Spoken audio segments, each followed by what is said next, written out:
নমস্কার বন্ধুরা, মেহুলি রান্নাঘরে সবাইকে স্বাগত। আজকে আমি করব হিংড়ু।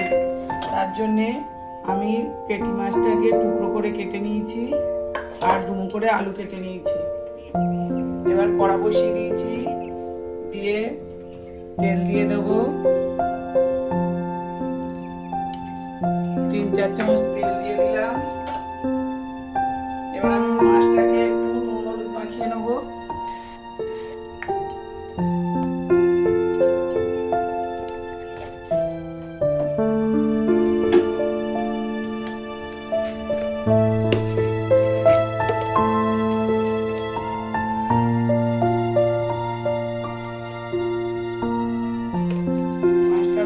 মাখিয়ে আমি মাছটাকে ভেজে নেব।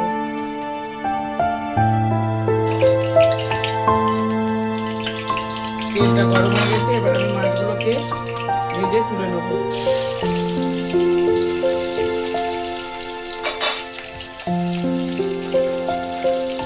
সবগুলো একসঙ্গে দেবো না, লেগে যাবে। অল্প অল্প করে ভেজে তুলে দেবো। আমি অল্প করে ভেজে সবগুলো ভেজে তুলে নিয়ে আর দেখাচ্ছি। মাছগুলো সব আমার ভাজা হয়ে গেছে, দেখুন এইভাবে সব ভেজে তুলে নিয়েছি। আমি এতে নিয়েছি 200 গ্রাম মাছ, 200 পেটি মাছ নিয়ে টুকরো করে নিয়েছি। এবার আমি আলুগুলোকে ভেজে তুলে নেব। আর দুটো আলু দিয়েছি ছোট ছোট, খুব বড় নয়। আলু দুটো ভেজে আমি তুলে নেব। দিয়ে দেবো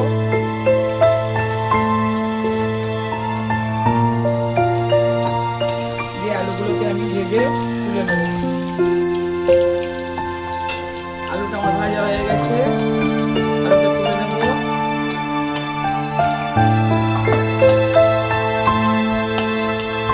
আলুটা তুলে নিয়ে এতে আমি একটু দিয়ে দেবো চিনি দিয়ে দেবো।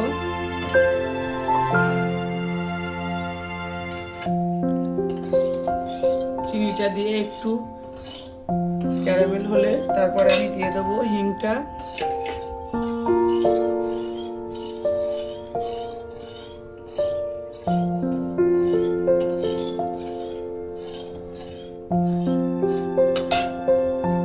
এবার আমি হিংটা দিয়ে দেবো।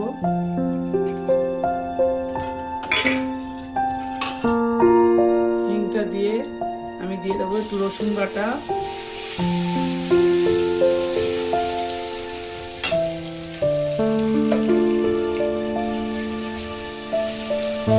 এক টিস্পুন রসুন বাটা দিয়েছি। রসুনটা একটু ভালো করে ভাজা ভাজা হয়ে গেলে হিংটা দিয়ে বেশিক্ষণ আপনারা রাখবেন না, তাহলে তেতো হয়ে যাবে। এবার আমি দিয়ে দেবো একটা টমেটো কুচি,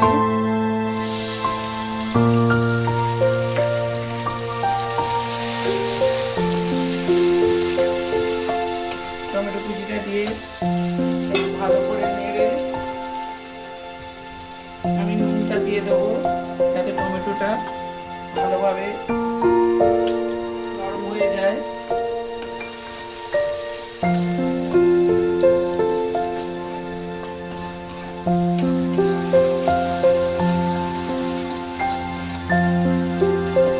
এবার আমি এতে দিয়ে দেবো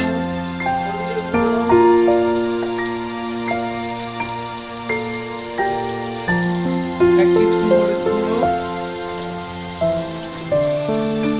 আর দেবো এক টিস্পুন লঙ্কার গুঁড়ো।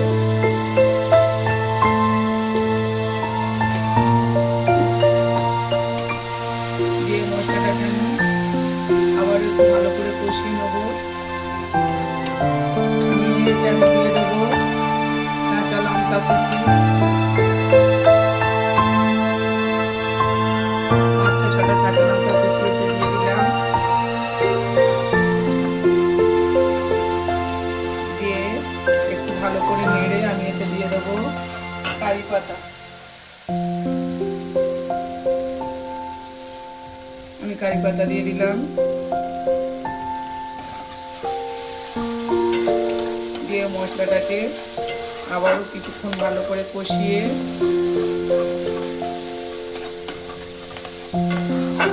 আমি এবার দিয়ে দেবো আলুটা, ভাজা আলুটা দিয়ে দিলাম।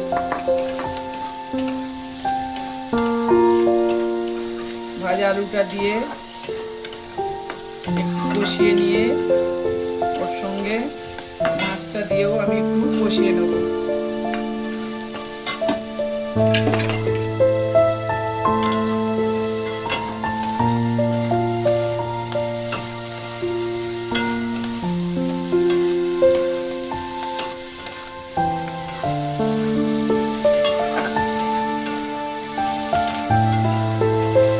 মাছটা দিয়ে একটু ভালো করে মিনিট 2-3 একটু ভালো করে কষিয়ে নিয়ে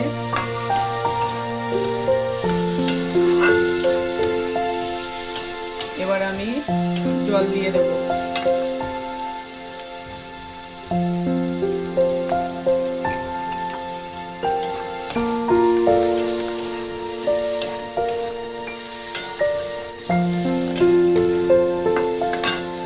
এবার জল দিয়ে দেবো।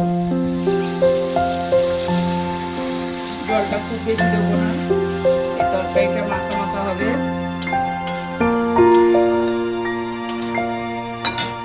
আর একটু জল দেবো আলুটা সেদ্ধ হওয়ার জন্য, আর দেবো না। দিয়ে এবার আমি এটাকে চাপা দেবো।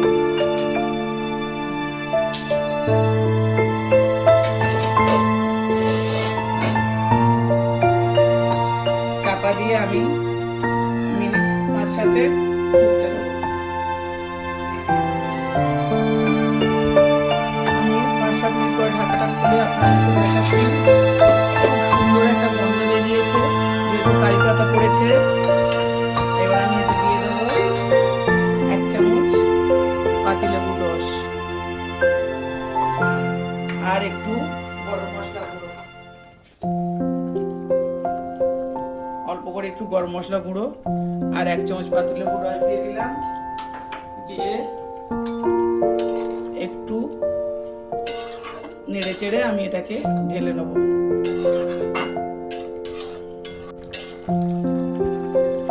আপনাদের যদি এই রান্নাটা ভালো লাগে হিং রুই, তাহলে আপনারা একটা লাইক কমেন্ট শেয়ার করে দেবেন। নতুন বন্ধুরা সাবস্ক্রাইব করে পাশে থাকবেন। এবার আমি গ্যাসটা নিভিয়ে তরকারিটা ঢেলে নেব।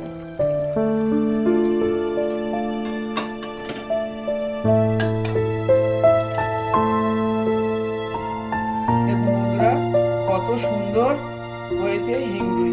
এইভাবে একবার হলেও বাড়িতে আপনারা করে খাবেন।